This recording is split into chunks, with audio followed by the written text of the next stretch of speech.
Hello, hello, hello. I'm Zardos, and welcome to day 10, if I recall correctly, of Annals of Cyber 2024. If you don't know what it is, check out my first video where I briefly explain it, or just straight up go to the first link in the description, so you can read everything about what it looks like, how to play, and what it provides. Alright, let's go to day 10. Before watching, leave a like and subscribe, and yeah, off we go. Today's topic is phishing. We're gonna do something red teamy. I like this idea. So let's go. Mayor Malware had just one sock must wish. The sock organizer would fall for his fish. Well, on top of this, he wanted as well once the email opened to gain a ref shell. Alright. Mayor Malware attempts to phish one of the sockmas organizers by sending a document embedded with a malicious macro. Once opened, the macro will execute, giving the mayor remote access to the organizer's system. Martha Mayware is surprised that her system was compromised even after following tight security, but Maxkady thinks she traced the attacker and he got in. It's none other than Mayor Malware who got into the system. This time, the mayor used phishing to get his victim Maxkady's quick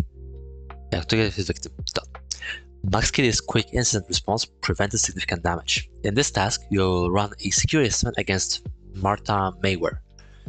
The purpose would be to improve her security and raise her cybersecurity awareness against phishing attacks.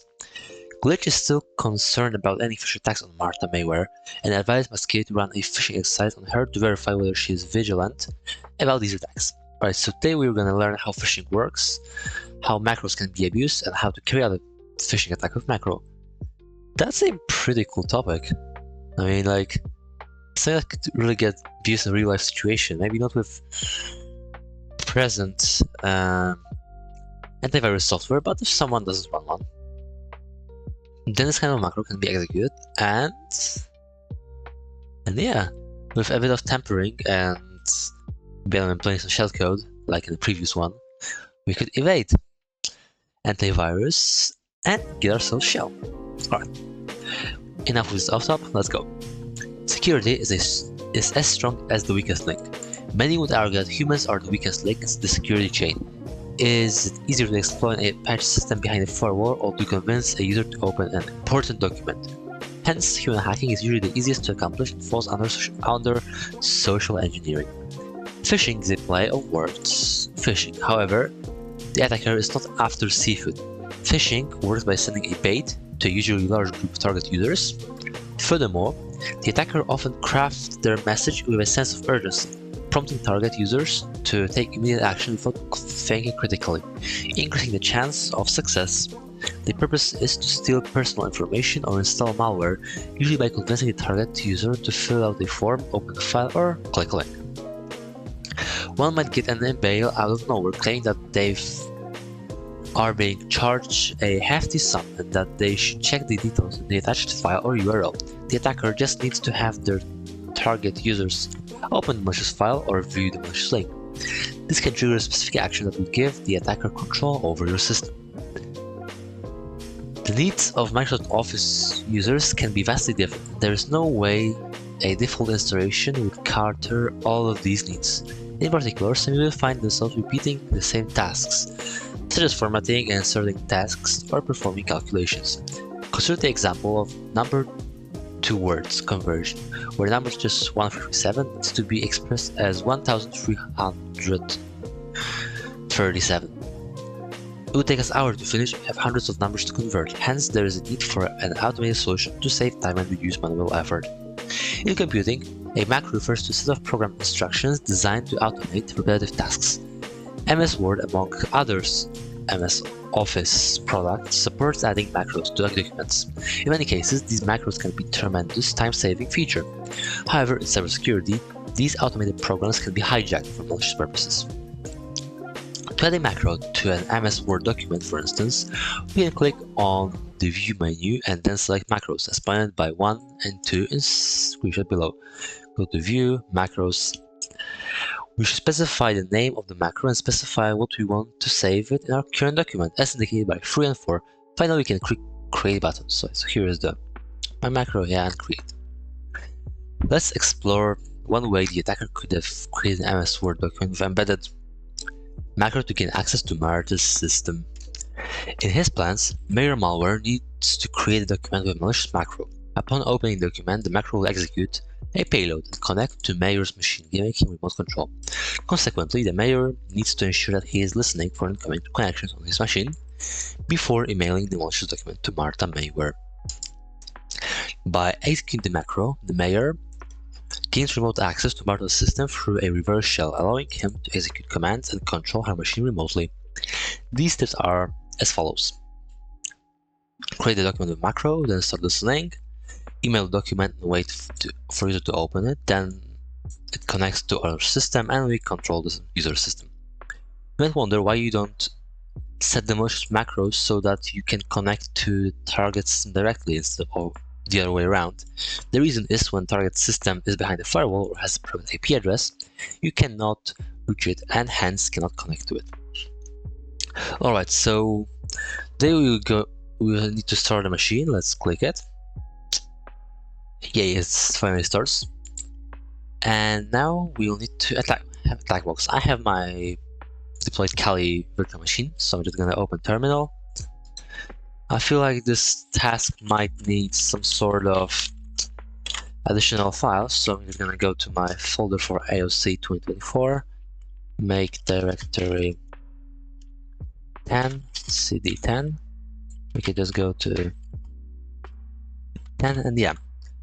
Machine is started. We can click start attack box button on top page.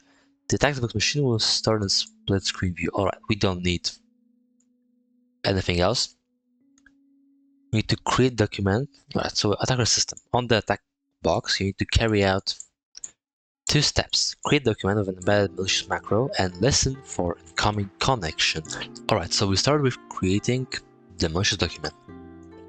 The first step will be to embed malicious macro within the document. Alternatively, you can use the Metasploit framework to create such, as this would spare us the need for a system with Microsoft Office. We can use Metasploit framework, so MSF console. So let's start it up. It's going to take a while to start, so I'm gonna read the whole thing. Then we set payload to Windows Reverse TCP. Alright, and use exploit. Alright, so I do it in another way. So yes, it's up there. That was fast. Alright, then we set lhost and we set local port. By the way, a cool trick for all the maybe less experienced people out there, if you want to set something like payload or lhost to the how can I say this now? To some value globally in every exploit you're choosing, you can just use set g. Here I can set g payload. I'm gonna go with this Windows Meterpreter reverse TCP. Then let's use this exploit multi-file format. We're gonna do this Office Word macro. Technically speaking, it's not an exploit, it's a mode to create document macro. And then we can also set, maybe just set G, I don't know how many times we need to do this like this. And here I'm gonna specify the interface, so here is tunnel 0, it's gonna just give me this IP. Set L port 888, but before I'll scroll down to the end and check whether I need to. Alright, it's good, we're good. Can just use 8888. Then let's maybe show other options. Alright, we have tunnel 0, we have port, we have custom template, and we have file name. Payload is good. Alright, we're good to go. We can run an exploit and wait a second. Alright, and it's created. That was quick as well. Alright,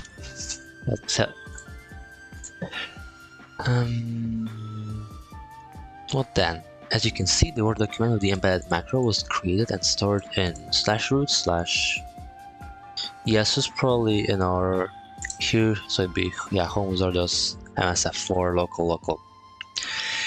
We mentioned earlier how to create a macro with MS Word document. You might be interested to see the contents of it file created by MSF console. In the description below, we can see the different procedures and functions to make up this macro. Right, the doesn't have MS Office installed, so we just need to read it. I don't have it either, so I can't show it to you. We just read it. Auto open triggers the macro automatically when a Word document is opened. It searches through documents properties looking for content in the comments field. The data saved using base64 encoding in the comments is actually the payload. It's like found value. So on open, we just do this. Alright, so it's for both macOS and for Windows. And I guess it's this thing here. It's our ABC, our base64. Yeah. Base64 decode converts the payload to its original form. In this case, it's an executable MS Windows file. And then execute for Windows executes payload in temporary directory. It connects the specified attacker's system IP address and port. The comments field is shown in the screenshot. It's close to 100,000 characters in our case. That's good, so yeah, just binary data. If you copy and save it to a text file, you can convert it to its original executable format using base64 as shown below. You can notice the size of files. Yeah, surely huge. You already expect this file to connect to specified IP address and port. If you like to check the behavior in Sandbox, you can check the virus tool report for a file that we created and uploaded. In this case, it attempts to connect to 10.9.18.120. It's created processes, shell commands, processes tree, just starts explorer, payload. Let's create to our C2 and its Metasploit connect. Alright. Listening for incoming connections. We again will use the Metasploit framework, but for this time to listen for incoming connections when target users opens our phishing. This requires the following commands. First, we open new terminal window and run MSF console to start Metasploit framework.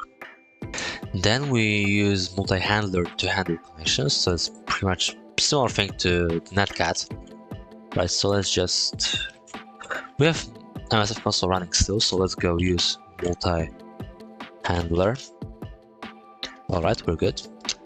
Because we used setg, we can see now that if we type in show options, we have the L host tunnel 0. Yet L port is something different, so we need to set L port again to 1248. And now we can start our handler.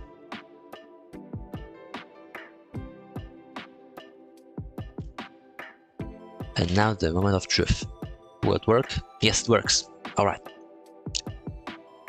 The malicious document has been created. All you need to do is send it to the target user. It's time to send an email to the target user marked as SOCMAS TryHackMe.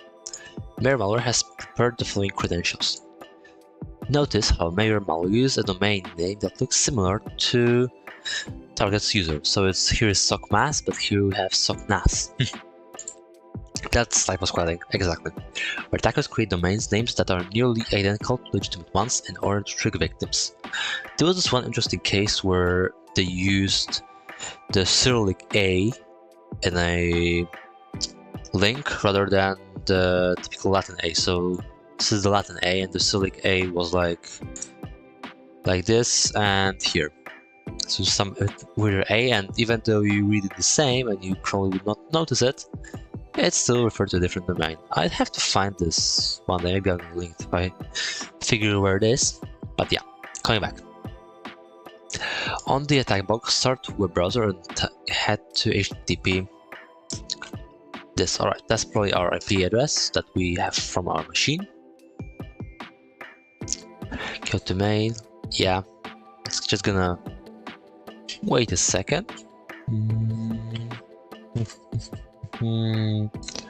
Alright, so now it's time to log in. We use info@socnas.com/thm and Mary Fishmas. What a cool. Nah, let's just quick remember me. Not now, I need to save it. I will probably never use it anywhere again. By the way, I had an interesting story recently that when I started a machine, I wanted to connect through the SSH. It turned out that this IP has been used here on my machine sometime before, and yeah, there was a little conflict. Once logged in, compose an email to the target user. Don't forget to attach the document you created. Changing the name to signed comments such as invoice.m or receipt.m might be a good idea. Also, write a couple of sentences explaining what you're attaching to convince Martha Mayward to open the document. You can use Ctrl+H on the file upload pop-up to be able to see the MSF4 directory where our email is located. Alright, let's maybe just create a new message to Martha at, yeah, just Martha at, yeah, Martha at socmas.thm subject. Take immediate action, or say suspicious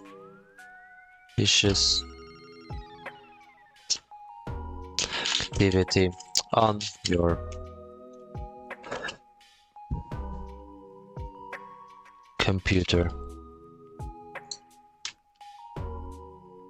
Hello, Martha. This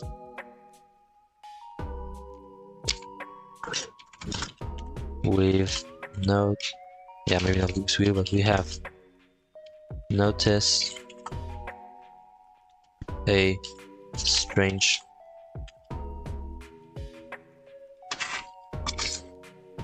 these strange requests coming out of your computer. Yes, no strange web requests. It said you were trying to access, I don't know, gun stores online.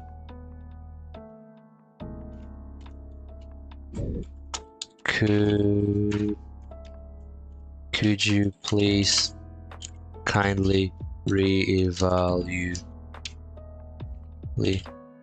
check and confirm whether, yeah, it's not whether with H, or is it maybe whether, yeah, it's whether H, whether this traffic was generated by you or someone else, so we can investigate further. Everything necessary is in the attachment. Kind regards, SOC team. And yeah, let's now include the file. It's probably, where is it? I want to add the attachment. Add the attachment, yeah. Wizard us. I should have Ctrl+H. Yep. MSF3. It was where it was. It was local. MSF.m. Alright, let's generate it here. Alright, let's maybe change it. I mean, like, this doesn't sound too convincing, so let's go to just open folder. So we can go to MSF4 local, and let's change it, rename it to, I don't know, graphic marta.cm.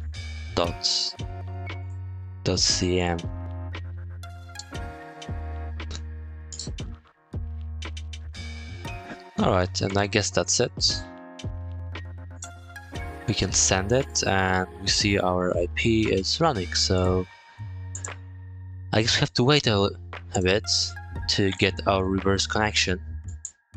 And yeah, if you enjoy this task, feel free to check out the phishing module.